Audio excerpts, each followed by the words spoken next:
तो चलिए आज बात करते हैं ह्यूमन आई के स्ट्रक्चर के बारे में।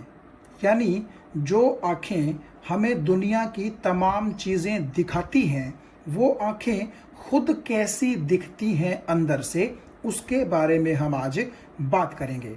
हम ये देखेंगे कि आँख का जो स्ट्रक्चर है वो कैसा होता है, उसके अंदर पार्ट्स कौन से होते हैं, मेन पार्ट्स, और उन पार्ट्स का फंक्शन क्या है, ये भी हम आज के इस वीडियो में देखने की कोशिश करेंगे। तो आप अगर ध्यान से देखें कि बाहर से आंखें कैसी दिखाई देती हैं, ये आप सब जानते हैं। यहाँ देखिए, फ़ोन में मैंने जो आपको ये डायग्राम दिखा रखा है, जिसके ऊपर पेन की निब फिलहाल मैं चला रहा हूँ, तो ये डायग्राम आप जानते हैं आई का आउटर स्ट्रक्चर है कि बाहर से हमें आंखें इस तरह की दिखाई देती हैं, लेकिन अंदर से जो आंख है वो कैसी दिखाई देगी, मेन बात हमने आज इसकी करनी है। लेकिन आगे चलने से पहले अगर आप इस आंख पर ध्यान दें तो दो चीजें यहां मैं आपको बता दूं जो आगे चल के हमें हेल्प करेंगी। हमें उनको पढ़ना है, लेकिन यहां पर आप देख लीजिए उनको जरा। ये जो आपको इस आंख के अंदर एक ब्लू कलर का रिंग नजर आ रहा है, इस रिंग को बोलते हैं आइरिस, IRIS, जो कि यहां पर लिखा हुआ है। ये आइरिस ही डिसाइड करता है कि किसी जो पर्सन की आंख है उसका कलर कैसा होगा। आपने देखा होगा आइरिस का कलर अलग अलग पर्सन्स के केस में अलग अलग हो सकता है। ब्लैक हो सकता है, थोड़ा सा डार्क ब्राउन हो सकता है, या फिर ब्लूइश भी हो सकता है। ठीक है, तो ये जो आइरिस है यही बेसिकली डिसाइड करता है कि आंखों का कलर कैसा होगा। और आप देखिए इस आइरिस के अंदर आपको ये एक ब्लैक होल नजर आ रहा होगा। इस ब्लैक होल को बोलते हैं प्यूपिल। ये ब्लैक इसलिए है क्योंकि अगर कोई लाइट इस पर पड़ती है तो वो लाइट इससे रिफ्लेक्ट नहीं हो पाती। ये सारी की सारी लाइट को अपने अंदर ले जाता है, समा लेता है, इसीलिए इसका कलर कैसा है, ब्लैक। और इस ब्लैक कलर वाले इस सेंट्रल पार्ट को जो आइरिस के अंदर आपको दिखाई दे रहा है, इसको क्या बोलते हैं, प्यूपिल। इसकी बात हम आने वाले सेक्शंस में इसी वीडियो में करेंगे, बड़ा डिटेल में करेंगे, लेकिन जस्ट यहां मैंने आपको नाम बता दिया है क्योंकि बाहर से जब हम आई को देखते हैं तो मेनली यही जो आपके दो पार्ट हैं ये आपको दिखाई देते हैं, जिसकी बात हम अभी इसी वीडियो के अंदर करेंगे। तो सबसे पहली चीज आप देखेंगे अगर ध्यान से, यहां मैंने लिखी है आई बॉल। तो इस चीज के बारे में हम जिक्र करते हैं। आपने कई बार फिल्मों में डायलॉग सुना होगा कि मैं तेरी आंखें निकाल लूंगा। ठीक है, तो सपोज कीजिए कि अगर स्किन के अंदर से आंखें निकाल पाना पॉसिबल होता तो जब आप आंख को बाहर की तरफ निकालेंगे तो आपको कुछ ऐसा नजारा देखने को मिलेगा, जैसा कि यहां आपको फोटो में दिखाई दे रहा है इस फोन में। तो आपको लग रहा होगा कि आंख बेसिकली एक स्फेरिकल स्ट्रक्चर की बनी हुई होती है। इसी स्फेरिकल स्ट्रक्चर को बोला जाता है आई बॉल। यानी कि हमें ऐसा लगता है कि जैसे आई एक छोटी सी बॉल है, एक छोटी सी गेंद के जैसी है। ठीक है, इसका स्ट्रक्चर ऑलमोस्ट स्फेरिकल होता है, पूरी तरह से स्फेरिकल नहीं होता, लेकिन हम इसको डायग्राम वगैरह में दिखाने के लिए क्या मान सकते हैं, ऑलमोस्ट स्फेरिकल मान सकते हैं। तो अगर ये एक स्फीयर है तो इसका कुछ ना कुछ डायामीटर भी होगा, जो कि मैंने यहां आपको दिखाया है कि यहां से लेकर के और यहां तक जो डायामीटर होता है आई बॉल का, वो अप्रोक्सीमेटली 2.5 सेंटीमीटर के आसपास होता है। हालांकि पर्सन टू पर्सन और एज जो पर्सन्स की होती है उसके अकॉर्डिंग हो सकता है इस आई बॉल का साइज जो है थोड़ा सा छोटा या फिर थोड़ा सा बड़ा होता हो,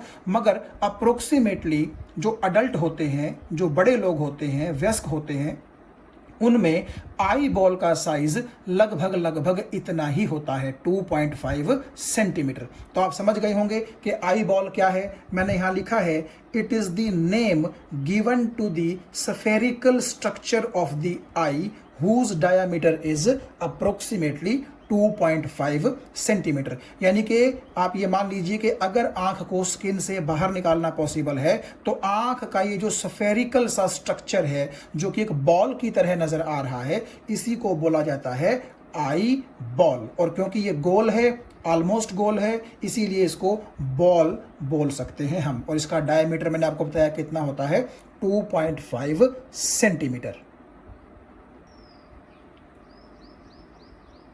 तो चलिए अब बात करते हैं कॉर्निया की, कि कॉर्निया क्या होता है।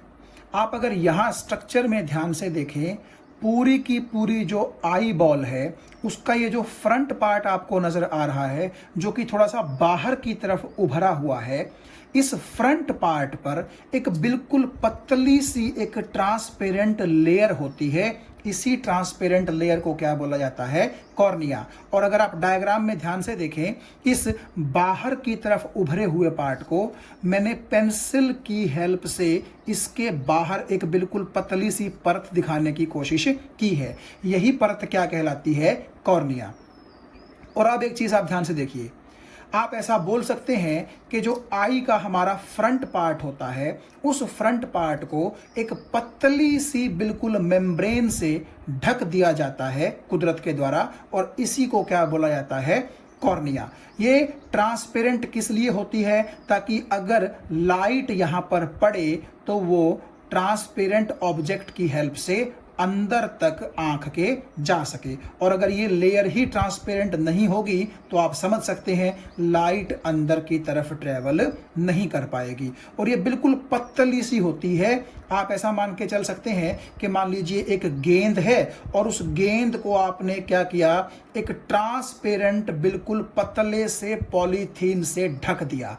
तो ऐसा ही आप स्ट्रक्चर यहां भी मान सकते हैं कि जो हमारी आंख की आई बॉल है उसके फ्रंट पार्ट को हमने क्या किया है, बिल्कुल एक पतली सी ट्रांसपेरेंट परत से ढक दिया है। और इसी परत का नाम क्या है, इसी मेम्ब्रेन का नाम क्या है, कॉर्निया।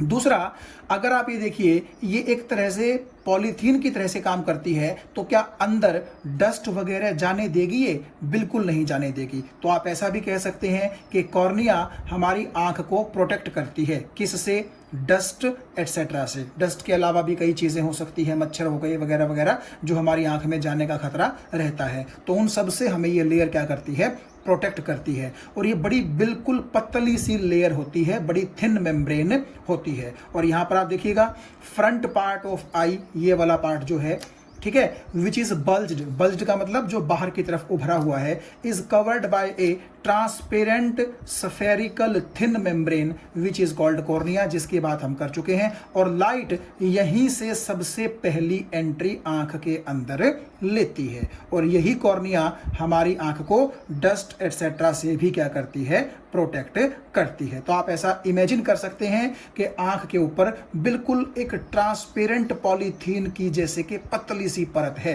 हालांकि वो पॉलीथीन नहीं होता है, लेकिन समझने के लिए आप उसको पॉलीथीन मान सकते हैं। तो उसी पतली सी परत को क्या बोलते हैं, कॉर्निया। और आप अगर ध्यान से देखें, कॉर्निया के बाद मैंने यहां पर, ये बेसिकली आई लेंस है जिसकी बात हम बाद में करेंगे, ये एक कॉन्वेक्स लेंस होता है। तो कॉर्निया और लेंस के बीच का ये जो स्पेस है, जिसके अंदर आपको हल्की हल्की सी पेंसिल से कुछ ड्रॉ किया हुआ नजर आ रहा है, ये जो स्पेस है, इस स्पेस के अंदर एक लिक्विड भरा जाता है जिसको बोलते हैं एक्वस ह्यूमर। हम तो क्या भरते हैं इस लिक्विड को, नेचर ने ही भर के जो है भेज रखा है। तो आप ये कह सकते हैं कि ये जो आपको पेंसिल से कॉर्निया नजर आ रहा है, इस कॉर्निया और इस आई लेंस के बीच का ये जो स्पेस है, ये वाला जो स्पेस है, इसके अंदर एक लिक्विड भरा जाता है जिसको बोलते हैं एक्वस ह्यूमर। एक्वस का मतलब होता है पानी जैसा। और ये ऑलमोस्ट आप ये मान के चलिए कि 99.9% तो पानी ही होता है, और जो बाकी बचा हुआ 0.1% है वो इसके अंदर हो सकता है क्या क्या, विटामिन्स और मिनरल्स। और ये जो इस पानी के अंदर जो आप ये मान के चलिए कि बहुत ही कम अमाउंट में ये जो मिनरल्स और आपके विटामिन्स घुले हुए हैं, ये क्या करते हैं, कॉर्निया और आई लेंस को न्यूट्रिशन प्रोवाइड करते हैं। तो मैंने क्या लिखा है, द स्पेस बिहाइंड कॉर्निया, यानी कॉर्निया के पीछे, is filled with a transparent and clear liquid which is called aqueous humour. और ये तो आप समझते ही हैं, हर चीज का आंख के अंदर ट्रांसपेरेंट और क्लियर होना तो जरूरी है ताकि लाइट को आगे जाने में किसी तरह का कोई भी ऑब्स्ट्रक्शन, कोई भी दिक्कत ना हो। और आप ये देखिएगा, कॉर्निया और लेंस के बीच में ये है एक्वस ट्यूमर, और ये एक्वस वर्ड से ही पता चलता है कि ये पानी है 99.9%, और वो जो रिमेनिंग पार्ट है आपका 0.1%, बहुत ही थोड़ा सा जो पार्ट है, उसमें विटामिन और मिनरल्स घुले हुए होते हैं जो कि कॉर्निया और आई लेंस को न्यूट्रिशन प्रोवाइड करते हैं।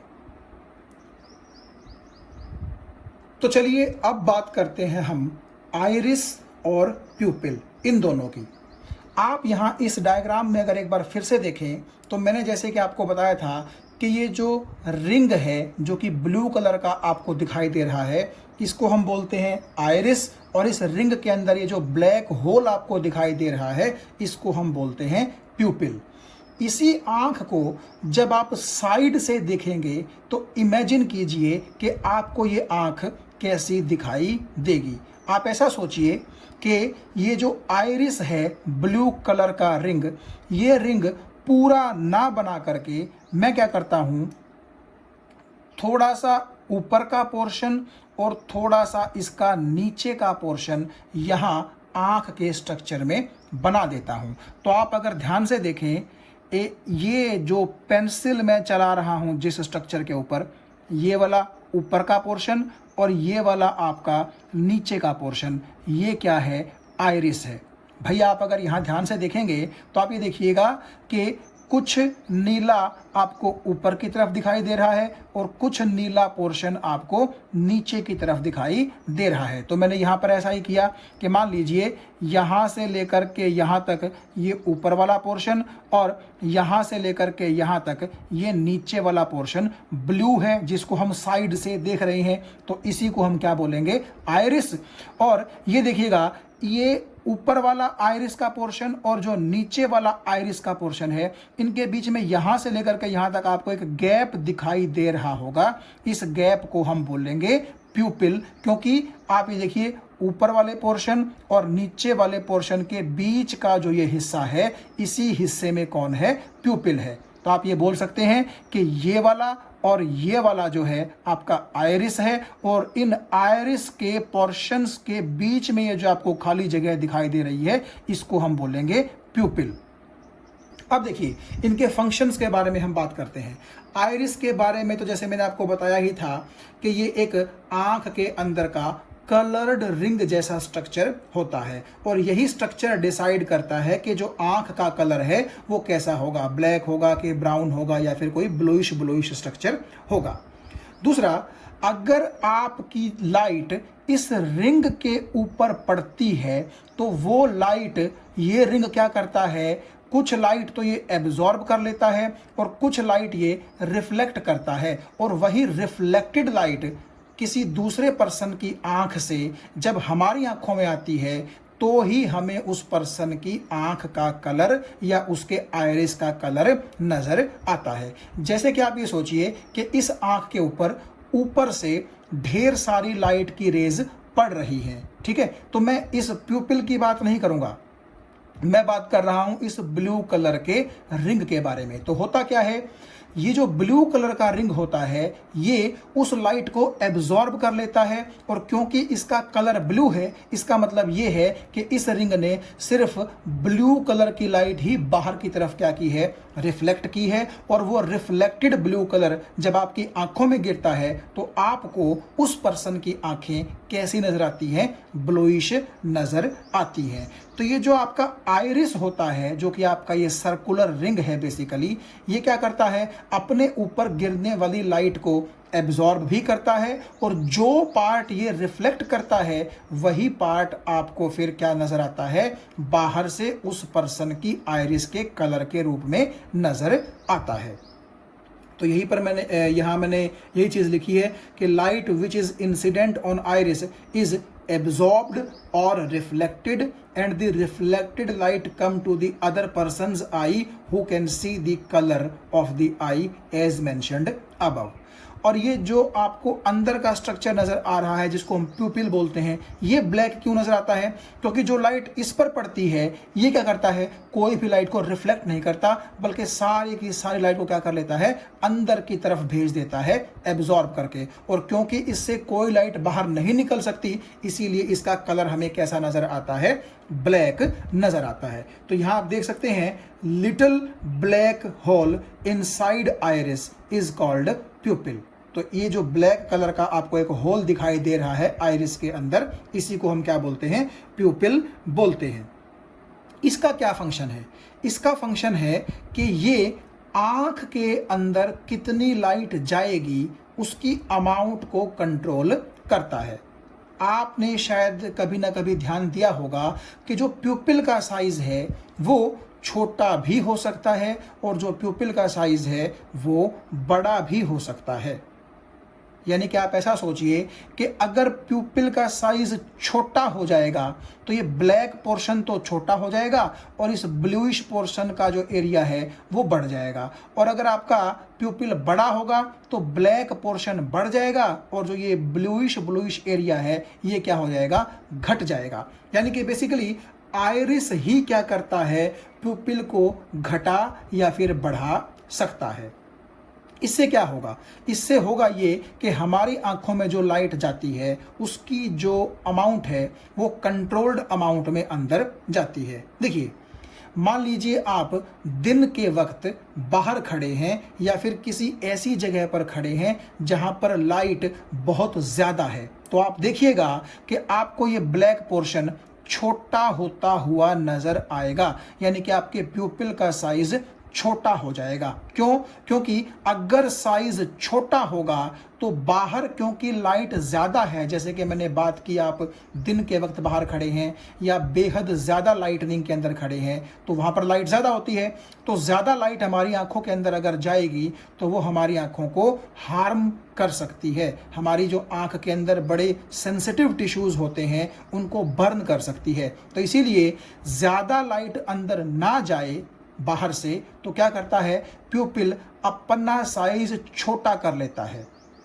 इसीलिए उस छोटे होल के अंदर से सिर्फ लिमिटेड अमाउंट ऑफ लाइट ही कहाँ जा सकती है, अंदर जा सकती है। और अगर आप किसी डार्क रूम में खड़े हैं या फिर रात के वक्त आप बाहर देखने की कोशिश करते हैं या फिर आप ऐसी जगह खड़े हैं जहां पर लाइट कम जो है प्रेजेंट है, तो ऐसे में क्या होगा, इस प्यूपिल का साइज बढ़ जाएगा, यानी कि जो ब्लैक एरिया है ये ज़्यादा हो जाएगा। क्यों? क्योंकि जब आप कम लाइट वाली कंडीशन में होते हैं तो ये क्या करता है, अपना एरिया थोड़ा सा यूं एक्सटेंड कर लेता है ताकि इसके अंदर ज़्यादा लाइट जा सके। क्यों? क्योंकि अगर कम लाइट जाएगी तो हमें प्रॉपर नज़र नहीं आएगा। हमारी आंखों के लिए दोनों कंडीशन ही खतरनाक हैं, ज़्यादा लाइट भी और कम लाइट भी। तो अगर लाइट ज़्यादा होगी तो ये अपना साइज़ कम कर लेगा, और अगर लाइट कम होगी तो ये अपना साइज़ ज़्यादा कर लेगा, बढ़ा लेगा, ताकि अंदर एप्रोप्रिएट नंबर ऑफ रेज ही एंटर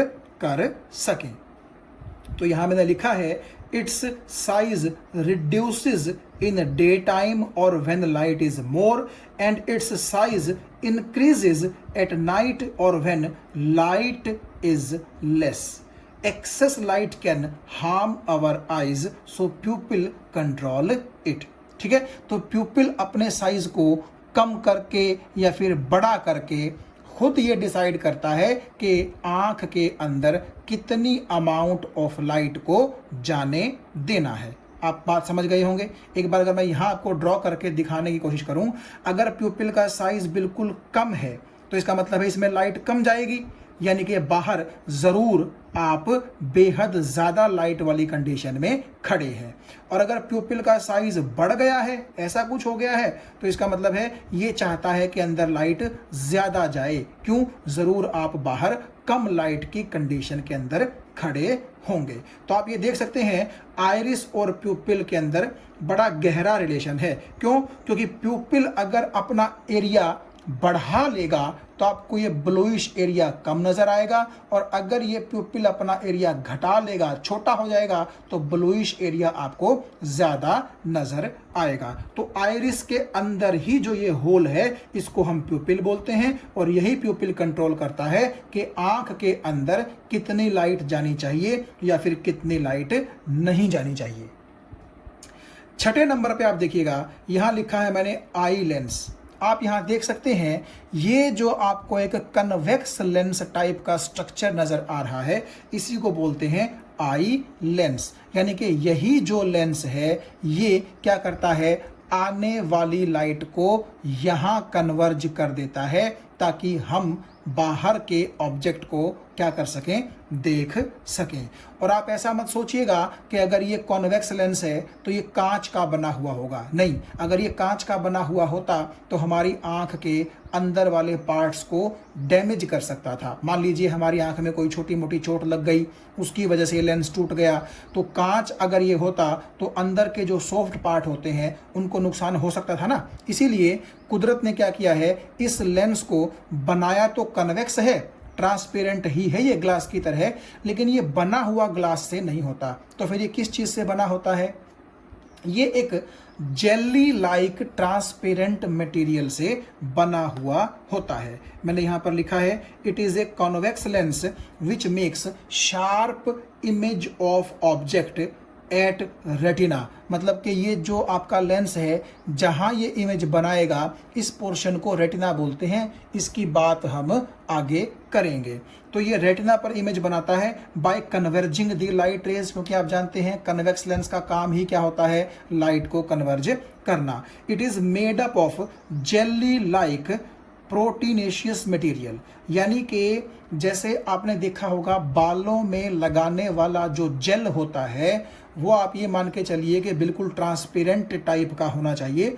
तो उस तरह जो एक जेल टाइप का मटेरियल होता है उससे ये बना हुआ होता है, और मेनली इसके अंदर आप देखें तो प्रोटीन की मात्रा भी होती है, इसीलिए जेली लाइक प्रोटीनेशियस मटेरियल यहाँ पर इसको बोला गया है। और ये ट्रांसपेरेंट होता ही है। ये तो आप समझ ही गए होंगे अब तक कि आंख के अंदर जितनी भी चीज़ों की हम बात करेंगे सब की सब कैसी होनी चाहिए, ट्रांसपेरेंट होनी चाहिए। होता ये है कि जब लाइट हमारी आंख के अंदर एंटर करती है तो बाहर तो एयर है, लेकिन अंदर देखिए वाटर आ गया और ये एक ग्लास जैसा मटेरियल आ गया जिसको हम जेल बोलते हैं। ठीक है, तो होता ये है कि आपका बाहर का रिफ्रैक्टिव इंडेक्स कम होता है, अंदर का रिफ्रैक्टिव इंडेक्स ज़्यादा होता है, इसीलिए लाइट का रिफ्रैक्शन होता है, और लाइट रिफ्रैक्शन की वजह से बेंड करके यहाँ पर एक पॉइंट पर मिल जाती है जहाँ पर आपके बाहर से देखे गए ऑब्जेक्ट की इमेज बनती है। तो ऐसा है कि ये जो आपका कॉर्निया है, और जो कॉर्निया के बाद यहाँ पर मैंने आपको बताया था एक्वस ह्यूमर, यहाँ पर most of the refraction light का हो जाता है। जस्ट ये लेंस तो थोड़ा सा एडजस्टमेंट ही उसको प्रोवाइड करता है लाइट को, ताकि वो यहाँ जाकर के पीछे एक पॉइंट पर कन्वर्ज हो सके, और इस पॉइंट को बोलते हैं रेटिना, और यहाँ पर बाहर से देखे जाने वाले ऑब्जेक्ट की एक शार्प इमेज बन सके। तो चलिए अब बात करते हैं सिलेरी मसल्स की। सिलेरी मसल्स में मैंने लिखा है, these muscles hold the eye lens, यानी कि जो ये आई लेंस है इसको ये मसल्स क्या करती हैं, पकड़ के रखती हैं, अपनी जगह पर होल्ड करके रखती हैं। और दूसरा, ये मसल्स आपका जो आई लेंस है उसकी पावर को जब चाहे इंक्रीज या फिर डिक्रीज भी कर सकती है। इस चीज़ का क्या सिग्निफिकेंस है, कैसे होगा, ये हम थोड़ा सा आने वाले टाइम के अंदर देखेंगे। अभी इसी वीडियो के अंदर थोड़ा सा लास्ट में आकर के देखेंगे। तो आप यहाँ देखिएगा कि जो आई लेंस है हमारा, इसको ऊपर की तरफ और नीचे की तरफ आप ये मान के चल लीजिए कि आंख की आई बॉल के साथ बांध करके रखा हुआ है इस स्ट्रक्चर ने और इस स्ट्रक्चर ने। तो यही स्ट्रक्चर जो है क्या कहलाता है, सिलेरी मसल्स। इसीलिए मैं लिखा था कि आंख के लेंस को ऊपर की तरफ भी और नीचे की तरफ भी होल्ड करके रखती हैं कौन, ये सिलेरी मसल्स। और यही सिलेरी मसल्स क्या करती हैं, मैंने आपको बताया, इंक्रीज या डिक्रीज भी कर सकती हैं आपकी इस आँख के लेंस की पावर को, जिसको हम अभी देखेंगे। तो नंबर 8 पर है विट्रियस ह्यूमर। आप यहाँ देख सकते हैं, ये जो आपका आँख का लेंस है और जो रेटिना है, इसके बीच का जो ये पोर्शन है, इसको हम एक लिक्विड से भरा हुआ मान सकते हैं और उस लिक्विड का ही नाम क्या होता है, विट्रियस ह्यूमर। आप अगर यहाँ देखें, आपको थोड़ा सा लाइट ब्लू कलर के अंदर ये पूरी आँख का पोर्शन भरा हुआ दिखाई दे रहा होगा। इसी लिक्विड को बोला जाता है विट्रियस ह्यूमर। ये क्या करता है, ये हमारी आई बॉल की जो स्फेरिकल शेप है उसको मेंटेन रखने का काम करता है। यानी कि आप ऐसा सोचिए कि एक ये गुब्बारा है और उस गुब्बारे के अंदर जो है पानी भर दिया गया है। तो जब तक पानी उस गुब्बारे के अंदर रहता है, उस गुब्बारे का स्फेरिकल स्ट्रक्चर जो है वो मेंटेन रहता है। और आप सोच सकते हैं कि अगर मैं यहाँ से उस पानी को बाहर निकालूं तो वो गुब्बारा पिचक जाएगा ना। तो इसी तरह से अगर ये विट्रियस ह्यूमर यहाँ ना होगा तो आपकी जो आँख का आई बॉल का जो ये स्फेरिकल स्ट्रक्चर है ये भी डैमेज हो जाएगा। तो ये जो विट्रियस ह्यूमर है ये क्या करता है, आपकी आई बॉल के स्फेरिकल स्ट्रक्चर को मेंटेन करके रखता है। और ये भी कैसा होता है, एक ट्रांसपेरेंट लिक्विड ही होता है। विट्रियस का मतलब होता है ग्लासी। तो ग्लासी का ये मतलब नहीं है कि ये कांच के जैसा सख्त है, ये है तो एक लिक्विड, लेकिन क्योंकि ये कांच के जैसा ट्रांसपेरेंट है, ठीक है, इसीलिए इसको बोलते हैं विट्रियस ह्यूमर। और ये कहाँ भरा गया है, आपका जो रेटिना है और जो आई लेंस है, ये रेटिना और जो आई लेंस है, ठीक है। तो आप ये बोल सकते हैं कि पूरे का पूरा अंदर ही जो स्फेरिकल स्ट्रक्चर है, इसके अंदर जो ये लिक्विड भरा हुआ होता है, इसको बोलते हैं विट्रियस ह्यूमर। तो चलिए लास्ट में अब हम बात करते हैं रेटिना के बारे में। हमारी आई बॉल का जो स्ट्रक्चर है, आप अगर उसको ध्यान से देखें तो आप ऐसा मान लीजिए कि इस पेंसिल से आगे आगे वाले पोर्शन को हम बोलते हैं फ्रंट पार्ट, और इस पेंसिल से पीछे पीछे वाला जो पोर्शन है उसको हम बोलते हैं रियर पार्ट। रियर का मतलब ही क्या होता है, पिछला पार्ट। तो आप एक बात ध्यान से देखिए कि हमारी जो आई बॉल का ये पिछला पार्ट है, इस पिछले पार्ट का ये जो अंदर वाला सरफेस है, इनर सरफेस, जिस पर मैंने पेंसिल सी कुछ आपको डार्क करके यहाँ दिखा रखी है, इसी इनर सरफेस को हम बोलते हैं रेटिना। और इसी रेटिना के ऊपर सपोज कीजिए यहाँ एक पॉइंट है, यहाँ पर क्या बन जाती है, बाहर से देखे गए ऑब्जेक्ट की इमेज बन जाती है। यानी कि जो लाइट की रेज यूं हमारी आंख के अंदर एंटर करेंगी तो आई लेंस क्या करेगा, उन रेज को सपोज कीजिए यहाँ पर किसी पॉइंट पे कन्वर्ज करवा देगा। तो ये जो पॉइंट है आप देख सकते हैं रेटिना के ऊपर ही लाई करता है। इसीलिए जब हम बोलते हैं कि इस पॉइंट पर इमेज बनी है बाहर के ऑब्जेक्ट की, तो हम ऐसा भी बोल सकते हैं कि वो इमेज कहाँ बनी है, रेटिना के ऊपर बनी है। तो इसलिए मैंने यहाँ पर लिखा है क्या, कि इनसाइड सरफेस। इनसाइड सरफेस का मतलब ये जो अंदर वाला सरफेस है, किसका inside surface, of the rear part of eye ball, यानी कि आई बॉल का जो रियर पार्ट है उसका जो इनसाइड सरफेस है, where image of the object is formed is called retina. तो ये आपका रेटिना है जो आपको यहाँ से लेकर के और यहाँ तक आपको नजर आ रहा है पेंसिल के द्वारा ड्रॉ किया हुआ। ये क्या होता है, ये एक बिल्कुल पतली सी स्क्रीन की तरह होता है, पतली सी मेम्ब्रेन की तरह होता है। और इस रेटिना के अंदर अगर आप देखेंगे ढेर सारी अनगिनत number of light sensitive sales होती हैं। यानी कि ऐसी सेल्स होती हैं जिनके ऊपर अगर लाइट गिर जाएगी तो वो क्या हो जाएंगी, एक्टिवेट हो जाएंगी। और आपके एक्टिवेशन के बाद क्या होगा, इन सेल्स के, वो सेल्स क्या करेंगी, इनके ऊपर यहाँ जो इमेज बनी हुई है उस इमेज को, उस लाइट इमेज को क्या करती हैं, वो इलेक्ट्रिकल सिग्नल्स के अंदर कन्वर्ट कर देती हैं।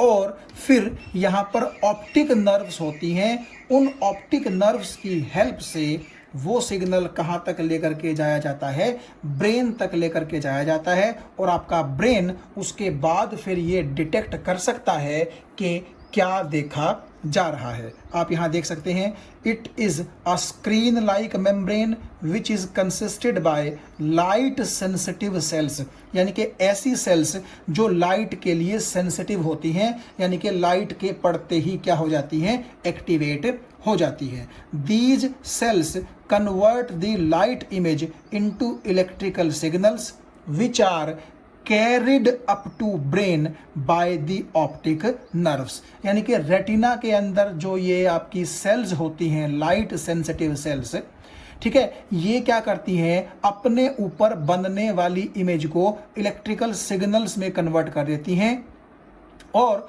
उन इलेक्ट्रिकल सिग्नल्स को ब्रेन तक जो नर्व्स लेकर के जाती हैं उनको बोलते हैं हम क्या, ऑप्टिक नर्व्स। और जब ऑप्टिक नर्व्स के द्वारा आपके ब्रेन को संदेश मिलता है, मैसेज मिलता है, इलेक्ट्रिकल सिग्नल मिलता है, तो वो ब्रेन हमारा क्या करता है, उन इलेक्ट्रिकल सिग्नल्स की हेल्प से ये समझ लेता है कि बाहर किस ऑब्जेक्ट को देखा जा रहा है, यानी कि जो ऑब्जेक्ट बाहर होगा उसकी इमेज यहाँ बनेगी, और वो इमेज जो है क्या करती हैं, आपके रेटिना के अंदर की जो सेल्स हैं, लाइट सेंसिटिव सेल्स, वो इलेक्ट्रिकल सिग्नल्स में कन्वर्ट करती हैं, और वो सिग्नल ऑप्टिक नर्व्स के थ्रू कहाँ पहुँचाया जाता है, ब्रेन तक पहुँचाया जाता है। हालांकि यहाँ पर एक छोटी सी बात है कि ये जो आपका कॉन्वेक्स लेंस है, ये क्या करता है, यहाँ पर जो इमेज है उसको इन्वर्टेड बनाता है, उल्टी बनाता है। लेकिन हमारा ब्रेन क्या करता है, जब ये optic nerves electrical signal brain तक ले जाती हैं तो उनको सीधा ही रिकॉग्नाइज करता है, और इसीलिए हमें लगता है कि बाहर से जो चीज़ देखी जा रही है उसकी इमेज भी कैसी बनी है, सीधी बनी है। जबकि मैं आपको बता दूं कि ये लेंस यहाँ पर इमेज कैसी बनाता है, इनवर्ट बनाता है। तो आप अपने समझने के लिए ऐसा भी मान सकते हैं कि इनवर्ट इमेज का संदेश लेकर के जब ये ऑप्टिक नर्व्स दिमाग तक जाती हैं तो बीच में ही क्या करती हैं, उस इन्वर्टेड इमेज को और इन्वर्ट करती हैं। तो इन्वर्ट का इन्वर्ट क्योंकि सीधा होता है, इसीलिए हमारे ब्रेन तक मैसेज पहुंचते पहुंचते हमारा ब्रेन बाहर की उस ऑब्जेक्ट की इमेज को कैसा सेंस करता है, सीधा ही सेंस करता है। तो लास्ट में अगर हम समराइज करें कि हमने पढ़ा क्या है, तो आप ये देखिए कि यहाँ बाहर से जो लाइट रेज एंटर होती हैं, वो लाइट रेज कॉर्निया के थ्रू, और फिर आपका ये जो एक्वस ह्यूमर है इसके थ्रू, और फिर जो ये प्यूपिल है इसके थ्रू चलती हुई आई लेंस पर गिरती हैं, और आई लेंस क्या करता है, उनको यहाँ रेटिना के ऊपर कन्वर्ज कर देता है, और यहाँ पर इमेज क्या बनी है, इसका मैसेज ब्रेन तक कौन लेके जाता है, ऑप्टिक नर्व्स लेकर के जाती हैं। ये विट्रियस ह्यूमर क्या करता है, हमारी आई बॉल के शेप को मेंटेन करता है, और आई लेंस और रेटिना के बीच में एक ये ट्रांसपेरेंट लिक्विड होता है।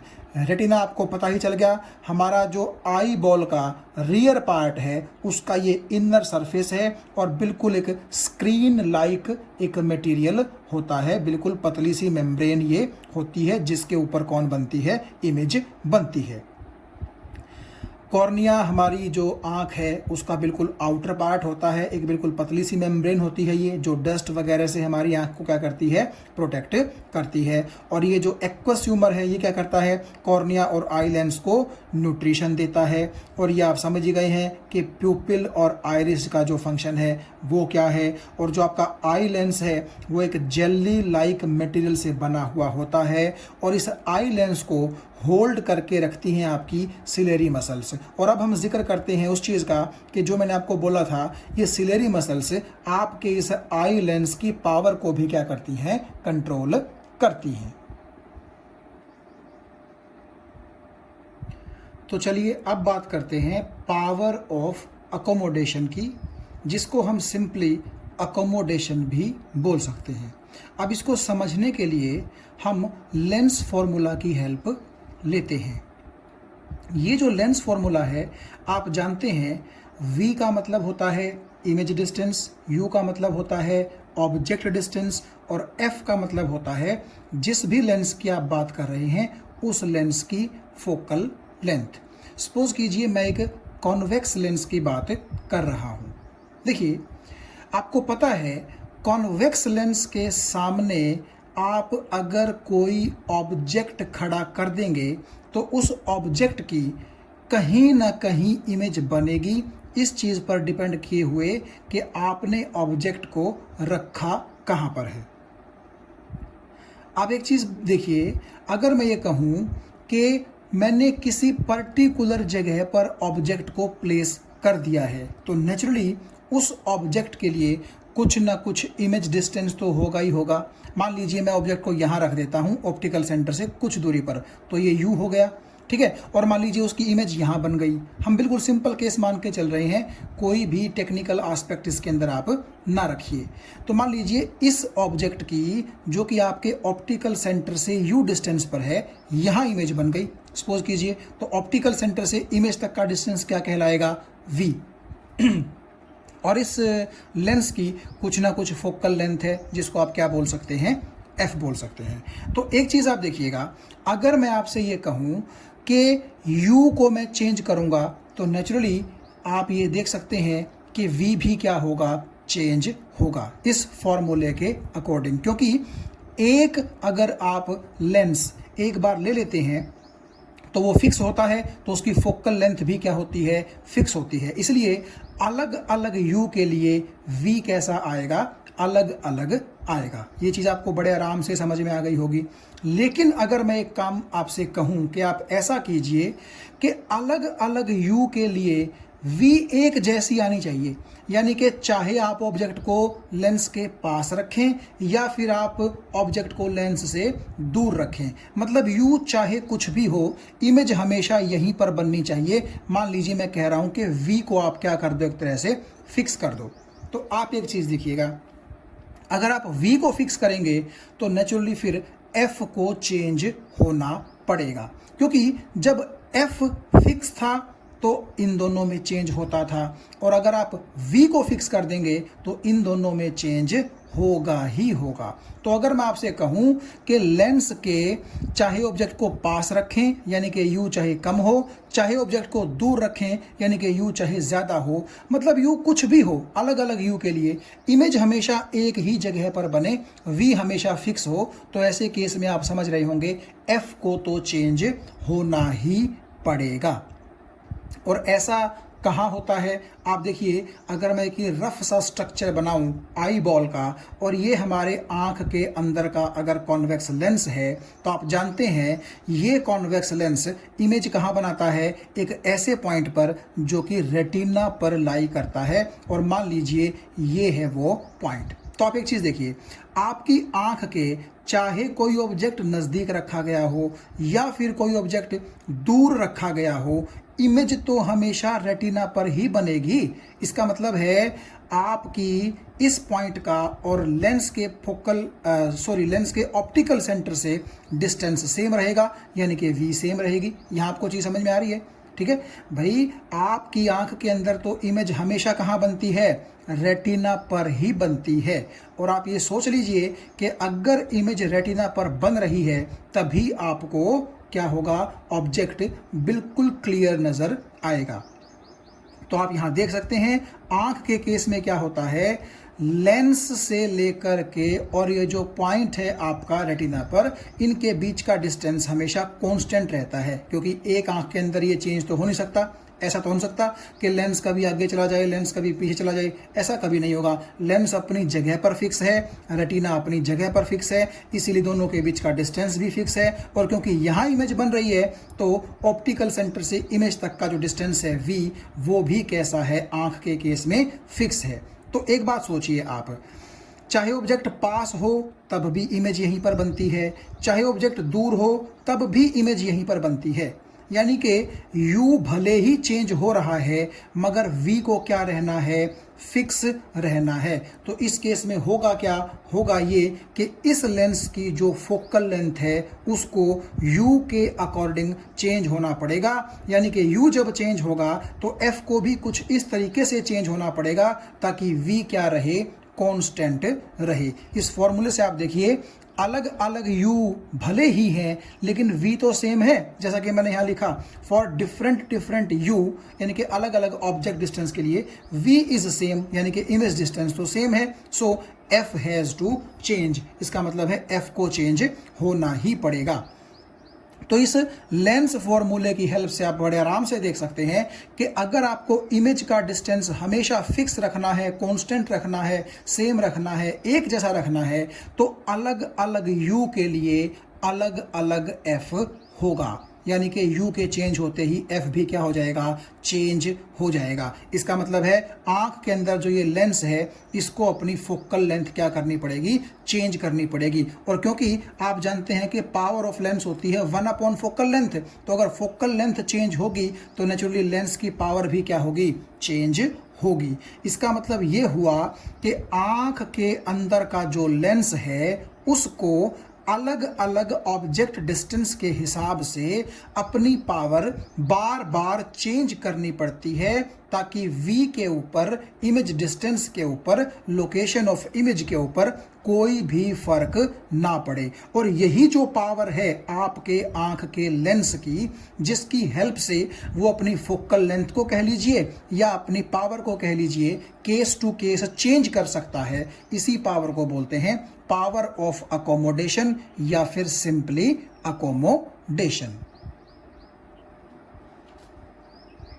तो यहां आप देखिए डेफिनेशन जो मैंने लिखी है, eye lens can change its focal length या its power by help of ciliary muscles. हम देखेंगे इसको कि कैसे सिलेरी मसल्स जो हैं वो फोकल लेंथ या फिर पावर को चेंज करने में लेंस की हेल्प करती हैं। So that for different object distances image is always formed at the same distance, that is on retina. This power or this property of the lens is called accommodation या फिर power of accommodation। यहां आप देख सकते हैं एक ही lens दो cases में यूज किया गया है। पहला केस क्या है, लेंस से बहुत दूर ऑब्जेक्ट रखा गया था, यानी कि मान लीजिए इन्फिनिटी पर रखा गया था। और जैसा कि आप जानते हैं कि अगर ऑब्जेक्ट इन्फिनिटी पर होगा तो उससे निकलने वाली रेज लेंस की प्रिंसिपल एक्सिस के क्या हो जाएंगी, पैरेलल हो जाएंगी। और वो पैरेलल रेज जब लेंस पर आकर के गिरेंगी तो वो पैरेलल नहीं रहेंगी, क्योंकि कॉन्वेक्स लेंस का काम होता है उनको कन्वर्ज करना। और वो लेंस सपोज कीजिए ऑप्टिकल सेंटर से इतनी दूरी पर यहाँ उन रेज को क्या कर देता है, कन्वर्ज कर देता है। तो आप एक चीज़ देखिएगा कि जो रे यूं बिल्कुल पैरेलल चल रही थी और अगर लेंस ना होता तो उसको इसी डॉटेड लाइन के अंदर क्या होना था, पैरेलल ही चले जाना था आगे की तरफ, अगर लेंस ना होता तो।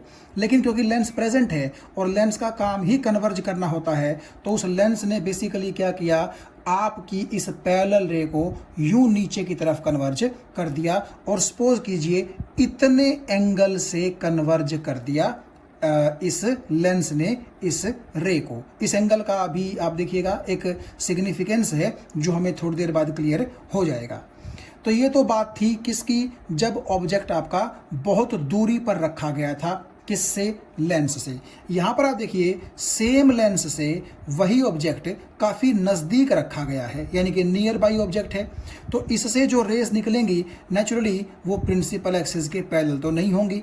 तो आप देखिएगा एक रे निकली कुछ यूं और वो इस डायरेक्शन में जाना चाहती थी, और एक रे निकली यूं जो कुछ इस डॉटेड डायरेक्शन में जाना चाहती थी। लेकिन क्योंकि लेंस प्रेजेंट है इस रे के रास्ते में भी और इस रे के रास्ते में भी, और लेंस कौन सा है, कॉन्वेक्स, तो कॉन्वेक्स क्या करता है, कन्वर्ज करता है। तो क्या हुआ, जो ये रे थी जो ऊपर जा रही थी, इसने क्या किया, लेंस ने उसको नीचे की तरफ कन्वर्ज कर दिया झुका करके कुछ इस तरीके से। और दोनों ये जो रेज हैं सपोज कीजिए वो इस पॉइंट पर आकर के मिल गई हैं, यानी कि दोनों रेज इस लेंस ने क्या कर दी, कन्वर्ज करवा दी।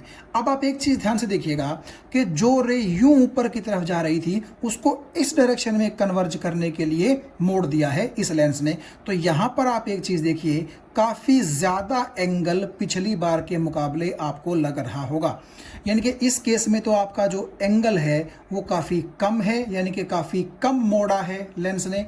और यहाँ पर आप देखिए काफ़ी ज़्यादा मोड़ा है, यानी कि इस केस में जो एंगल है वो काफ़ी ज़्यादा है। और आप एक चीज़ बताइए, जो पावर ऑफ लेंस है वो क्या होती है? वो होती है कन्वर्ज या फिर डाइवर्ज करने की ही पावर। और इस केस में क्योंकि लेंस कॉन्वेक्स है तो हम कहेंगे कि ये क्या है?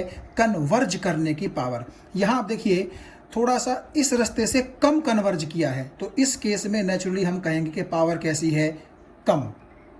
और यहाँ आप देखिए इस रास्ते से कुछ ज़्यादा एंगल से इसने इसको कन्वर्ज कर दिया है लेंस ने इस रे को कुछ ज़्यादा एंगल से कन्वर्ज कर दिया है, यानी कि कन्वर्जेंस ज़्यादा है। तो यानी कि इस केस में पावर कैसी होगी?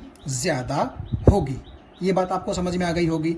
तो आप ऐसा सोच सकते हैं कि अगर मैं ये एक आई बॉल ड्रा करूं और आई बॉल के अंदर मैं अगर आपको ये एक आई लेंस दिखाऊं जिसको ऊपर भी और नीचे भी सिलेरी मसल्स ने होल्ड करके रखा हुआ है, तो होता बिल्कुल ऐसा ही है। अगर आपकी आंख के नज़दीक है कोई ऑब्जेक्ट, ठीक है, तो उस केस में इस ऑब्जेक्ट की इमेज यहाँ अगर आप बनवाना चाहते हैं, यानी कि अगर आप ये कहें कि लेंस के ऑप्टिकल सेंटर से और रेटिना तक ये जो पॉइंट है इनके बीच डिस्टेंस v है, तो क्या होगा? जैसे यहाँ पर आपके लेंस को ज़्यादा पावर करनी पड़ी थी, तो ऐसे ही क्या होगा? यहाँ पर नज़दीक वाले ऑब्जेक्ट की इमेज यहाँ बनवाने के लिए आपके आई लेंस को पावर कैसी रखनी पड़ेगी? हाई रखनी पड़ेगी, यानी कि फोकल लेंथ कम रखनी पड़ेगी।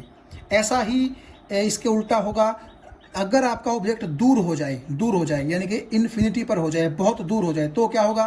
क्योंकि इससे आने वाली रेज पैरेलल होंगी, तो जैसे कि यहाँ पर आपने देखा था इस लेंस ने कम एंगल से मोड़ने की ज़रूरत महसूस की थी, यानी कि पावर कम थी, तो अब आपके आंख के लेंस को भी पावर अपनी क्या करनी पड़ेगी? कम, यानी कि फोकल लेंथ अपनी बढ़ानी पड़ेगी, ताकि डिफरेंट ऑब्जेक्ट डिस्टेंसेस के लिए v आपका हमेशा क्या रहे? सेम रहे। तो आप ये देख सकते हैं कि आपके आंख के लेंस को फोकल लेंथ के अंदर किस तरह से चेंज करना पड़ रहा है। अगर ऑब्जेक्ट पास है तो उस केस में पावर ज़्यादा, यानी कि फोकल लेंथ कम रखनी होगी लेंस को, और अगर ऑब्जेक्ट दूर है तो उस केस में पावर कम, यानी कि फोकल लेंथ आपके आई लेंस को क्या रखनी पड़ेगी? ज़्यादा रखनी पड़ेगी। तो आप ये देख सकते हैं कि V को सेम रखने के लिए अलग अलग U के कॉरस्पॉन्डिंग हमारी आंख का लेंस अलग अलग फोकल लेंथ या फिर अलग अलग पावर अपने आप अटेन कर लेता है। ये जुगाड़ अपने आप वो कर लेता है कि कब उसको फोकल लेंथ जो है वो कम करनी है और कब उसको फोकल लेंथ इंक्रीज करनी है। तो यही जो अपने आंख के लेंस के पास पावर होती है, इसी को बोलते हैं पावर ऑफ अकोमोडेशन। और ये जो सिलेरी मसल्स हैं ये हेल्प करती हैं आई लेंस को ऐसा करने के लिए। देखिए आप ध्यान से देखें, अगर ये वाली सिलेरी मसल और ये वाली सिलेरी मसल कुछ हमारी आंख के लेंस को यूं खींच दें कि ये वाली ऊपर की तरफ खींच दे और ये वाली नीचे की तरफ खींच दे, तो आप समझ गए होंगे कि लेंस हमारा लंबा हो जाएगा और उसकी मोटाई कम हो जाएगी। और मोटाई जिस लेंस की कम होती है उसकी पावर हमेशा क्या होती है? कम होती है। और अगर ये वाली सिलेरी मसल और ये वाली सिलेरी मसल हमारे लेंस को यूँ कंप्रेस कर दें, तो आप देखिए इसका कुछ इस डायरेक्शन में पेट निकल आएगा। ऐसा आप सोच सकते हैं कि अगर यूँ कंप्रेशन इस लेंस के अंदर अगर हो गया तो इसकी यूँ मोटाई बढ़ जाएगी और मोटे लेंस की पावर हमेशा क्या होती है? ज़्यादा होती है। तो आप ये देखिए ये लेंस जो है ये खुद से अपनी पावर को या फिर फोकल लेंथ को कम ज़्यादा नहीं कर सकता, बल्कि ऊपर की तरफ और नीचे की तरफ जो आपकी आई बॉल के साथ सिलेरी मसल्स इस लेंस को होल्ड करके रखे हुए हैं, ये सिलेरी मसल्स ही आपके आंख के अंदर के कॉन्वेक्स लेंस को हेल्प करती हैं। यानी कि आपकी ये सिलेरी मसल्स इस लेंस को मोटा भी कर सकती हैं जिससे पावर ज़्यादा हो जाएगी, और इसको ऊपर और नीचे खींच के पतला भी कर सकती हैं जिससे इसकी पावर क्या हो जाएगी? कम हो जाएगी। इसीलिए ciliary muscles power of accommodation में आई लेंस की क्या करती हैं, बहुत हेल्प करती हैं। तो जब मैं आपको आंख का स्ट्रक्चर पढ़ा रहा था और मैंने वहाँ आपसे कहा था कि ये सिलियरी मसल्स न केवल हमारे लेंस को होल्ड करके रखती हैं बल्कि इस लेंस की पावर को इंक्रीज या डिक्रीज करने में भी हेल्प करती हैं, तो वो कुछ ऐसे ही किया जाता है। आप ये देख सकते हैं कि जो लेंस मोटा होता है उसकी पावर ज़्यादा होती है और जो लेंस थोड़ा सा पतला होता है उसकी पावर क्या होती है, कम होती है। तो आप ऐसा सोच सकते हैं कि अगर मोटा करना है लेंस को तो ये सिलेरी मसल्स दोनों क्या करेंगी, यूँ नीचे की तरफ इसको कंप्रेस कर देंगी ताकि इसका पेट कुछ बाहर की तरफ निकल आए, ये लेंस मोटा हो जाए। और अगर इस लेंस को पतला करना चाहेंगी, पावर कम करनी हो, तो ये ऊपर की तरफ और ये नीचे की तरफ यूँ प्रेशर लगा करके इसको खींच लेंगी ताकि आपके लेंस की जो मोटाई है वो क्या हो सके, कम, और आपका लेंस की पावर क्या हो सके, कम हो सके। तो सिलेरी मसल्स पावर को कम ज़्यादा करती हैं लेंस की, या फिर फोकल लेंथ को कम ज़्यादा करती हैं लेंस की। क्यों? ताकि इस फॉर्मूले के अकॉर्डिंग आप देखिए, अगर V को आपको फिक्स रखना है तो अलग अलग U के लिए अलग अलग F होना ज़रूरी है। यानी कि ऑब्जेक्ट डिस्टेंस के हिसाब से सिलेरी मसल्स आपके लेंस की फोकल लेंथ को कुछ इस तरीके से एडजस्ट करती हैं कि डिफरेंट U के लिए F कुछ ऐसा हो जाए कि V हमेशा कांस्टेंट हो, यानी कि इमेज हमेशा आपकी कहाँ बने, रेटिना पर बने। और इसी को बोलते हैं पावर ऑफ अकोमोडेशन।